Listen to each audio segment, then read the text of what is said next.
Hello everyone, welcome to the cave. My name is Kovadis.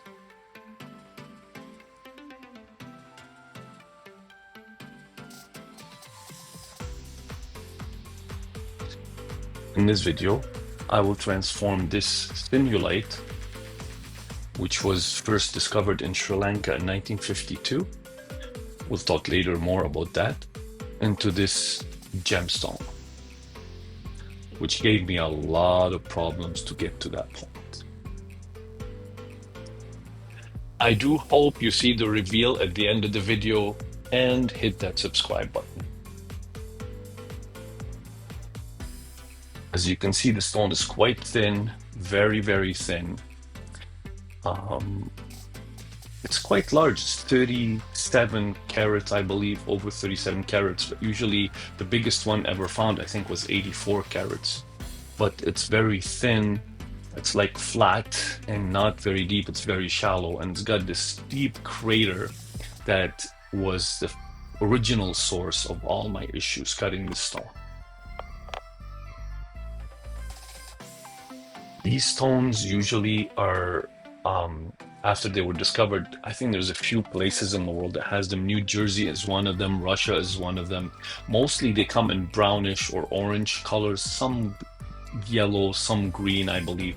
But clear like this is extremely rare. The stone is already very, very rare, and clear ones are even more rare. And they are extremely collectible. A lot of collectors like to have these, and I'm lucky I got one so big. I'm not sure how I got that luck to get it. And as you can see, there's this deep hole crater, 3 of them in a line to be exact, that go very deep. The stone is already quite shallow, and I could cut the stone into two parts and cut 2 little stones, 2 smaller stones, but I don't want to do that. I decided to cut it one big stone. It will be very shallow and it will be quite a huge challenge for me to cut. But I think I'm up to the task. Maybe I did make a mistake. Maybe I made a big mistake not cutting it in half and then cutting 2 stones out of it, but you be the judge of that. And I'm not sure how deep I have to go because I can't really see how. I mean, I could tell it's at least a millimeter deep, but maybe it's more. And I keep going down and cutting down and cutting down, and the more I cut, the more there is. And I'm cutting down this initial cleaning up stage, I guess I would call it that. I'm using a 1000 grid disc, so it's taking me hours to actually cut that facet to see how deep I have to cut, which will be the starting point. That will be my depth for the rest of the pavilion.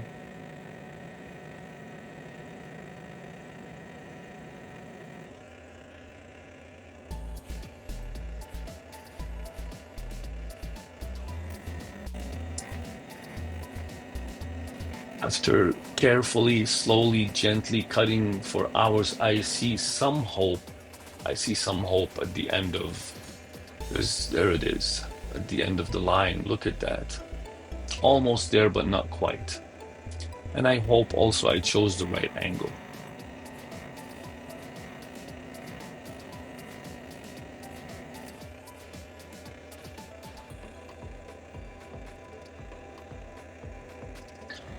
Now, making a stone that is already so shallow, flat, even shallower, is really limiting the kind of cut, extremely limiting the kind of cut that I can make now at this point.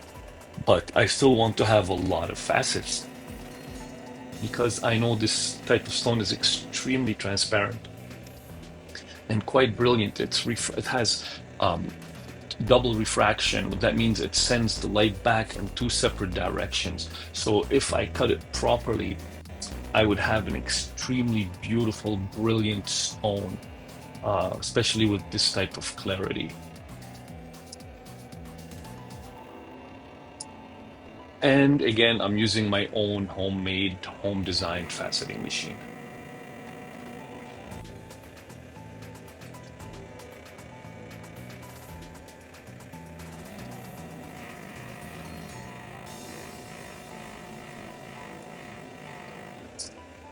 Already, I've removed a lot of weight off the stone. I've lost a lot already. So maybe I made the wrong decision in cutting it all as one stone. However, we move on, we continue, and there you go. You can see already how much I've removed off the stone.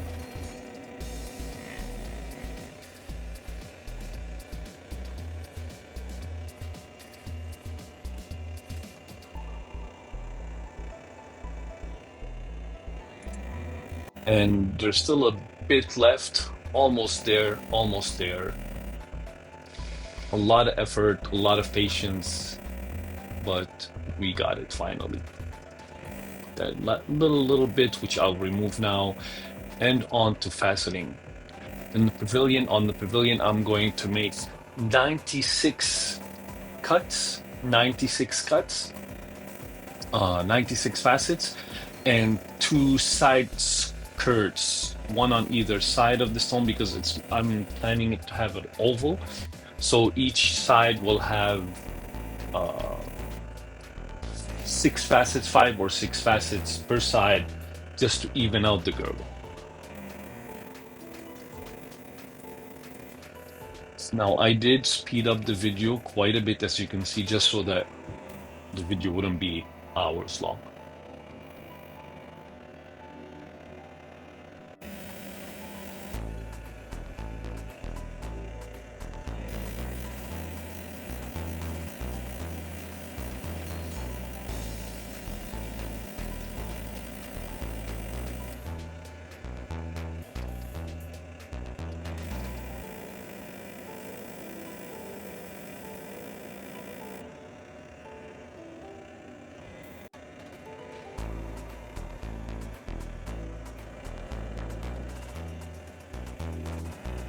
And here we go. First problem, stone falls off the dop. This has been happening a lot lately. This glue, I believe I have to renew it. It's getting quite old. So I redop it. And then while I was looking at it, I noticed that there's a chip off one of the facets that I started that was not there before. I just noticed it. So we have to restart cutting, which is fine. Back to work.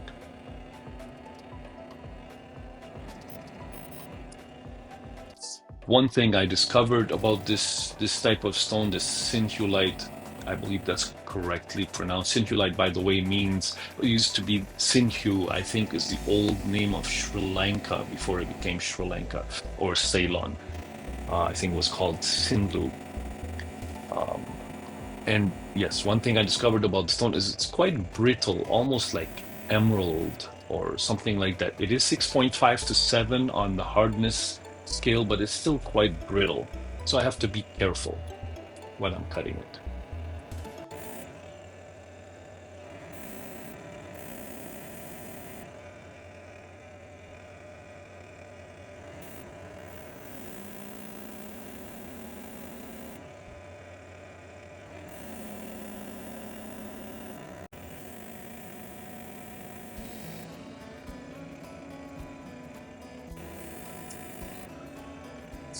Yes, my machine is quite noisy because it's made of uh, big motor, really powerful motor, and big gears inside of it.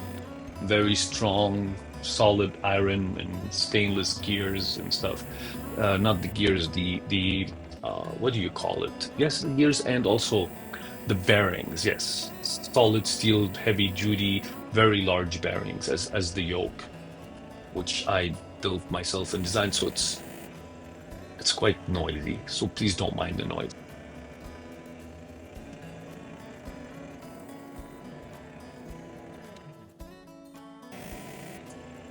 And I'm doing the initial center, just finding the center point of the pavilion. So this is not the actual final facets. This is just to find where my center point is, so I can start cutting from there.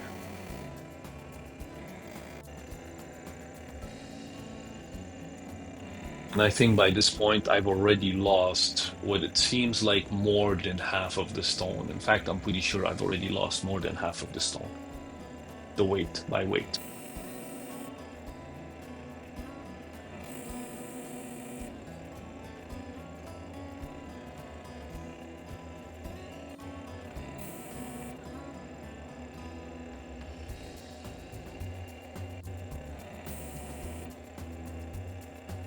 As I was saying, this Sinhulite is quite rare, and it is, as I understand it from my research, it is very, very collectible. So a lot of the people who collect gemstones would love to have these stones in their collection because they're so rare. I don't know why it is not very popular. Maybe it's because it's not so hard on the scale, or maybe because it is a little bit brittle and very tricky to cut. However, once you cut it, it is extremely sparkly, brilliant, and very reflective if done properly. Now, I did not do such a good job here because I did not have a lot of material to work with because of its shallowness, but I tried my best. However, um, that's the stone. Sinhulite. It's called Sinhulite.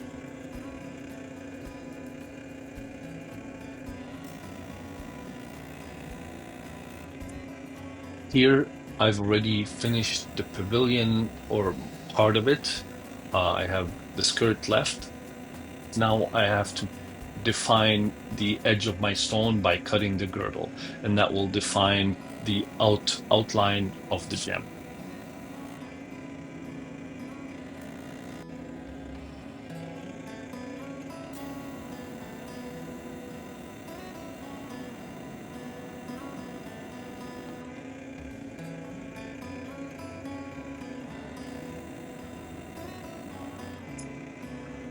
Usually I would plan what I want to do with the stone and how I'm going to cut it well in advance, but with this one I could not, so I have to wing it. Really, I have to wing it.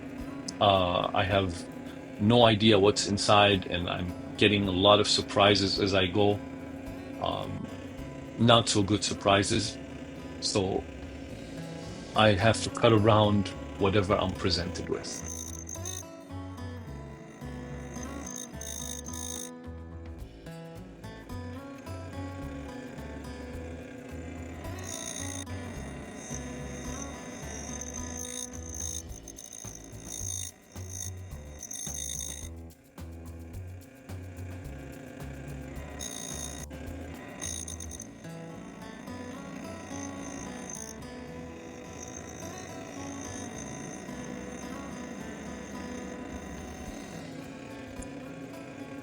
And you can see the stone is oval in the center the center of the cutting center, which is where the dop is off to one side. And because the stone is oval, that means that the girdle will not be straight. It will have sort of like a bow-like bow. So I have to add those extra facets to straighten it out and make it all straight so that the girdle has a straight line to it.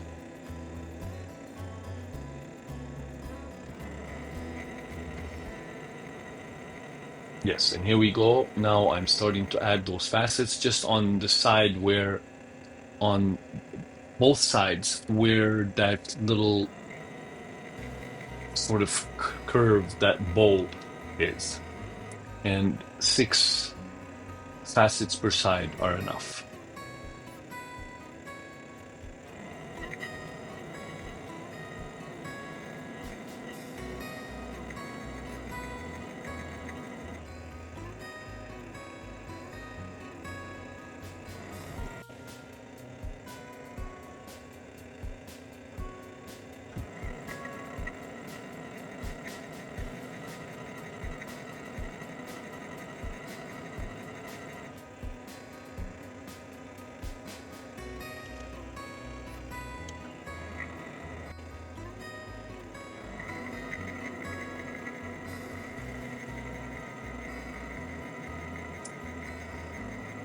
I am using my 60,000 diamond resin polishing disc to polish, but I'm using um, cerium oxide solution. I keep spraying cerium oxide solution on it as I polish, because otherwise it will scratch the stone. I found that this method works very, very well.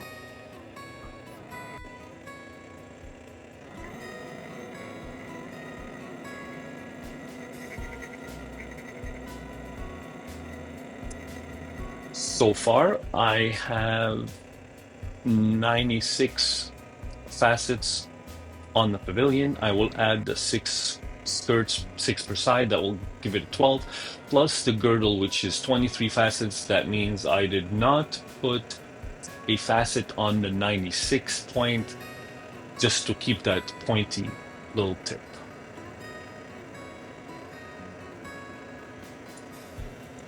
All done with the pavilion.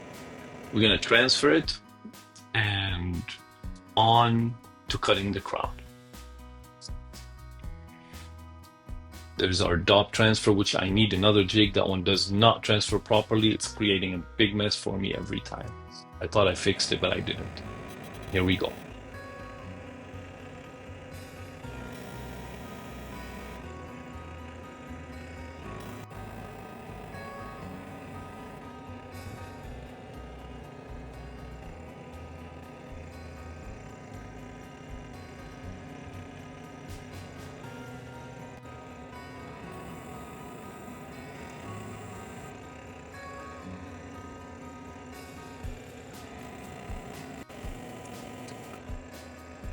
And as I'm cutting the crown, I start to notice a huge chip in several places.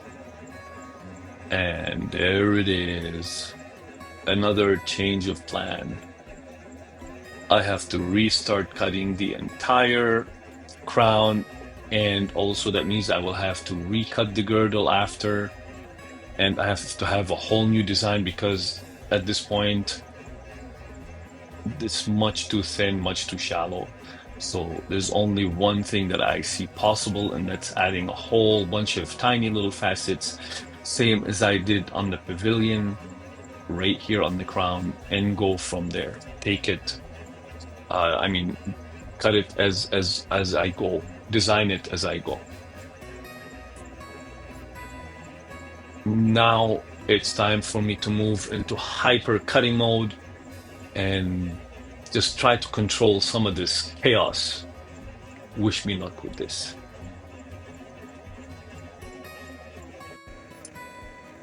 This stone has not been easy to cut, and I had to sort of design as I go. So please let me know what you think of the final cut, the final gemstone.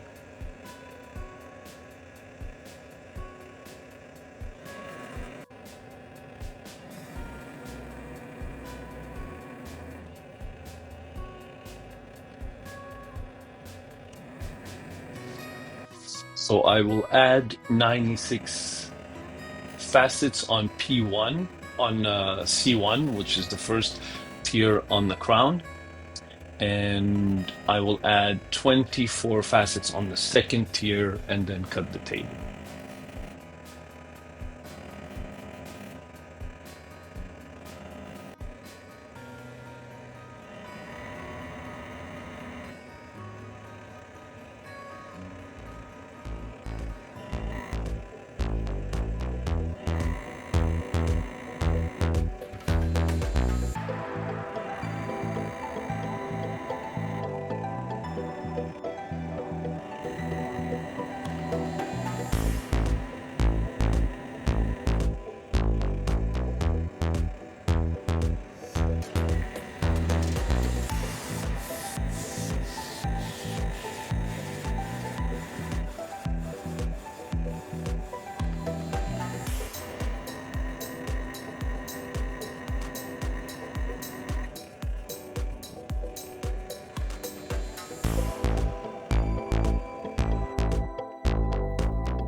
cutting the table.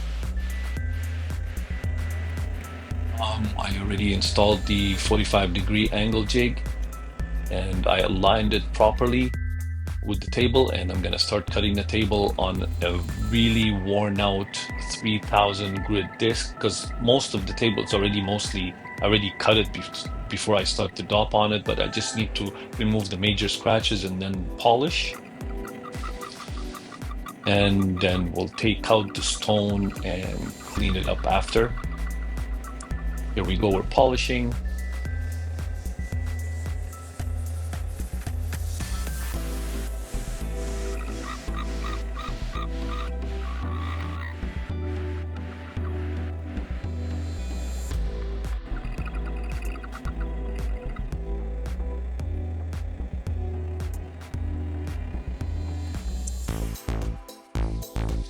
And that's what it looks like. There's this from 37.7 carats to down to how much? To 2.8 carats. That's a huge loss, but please let me know if I should have cut two little stones out of it. And however, I don't know. I'm happy. I like it. However, I think I could have done a lot better. That is true.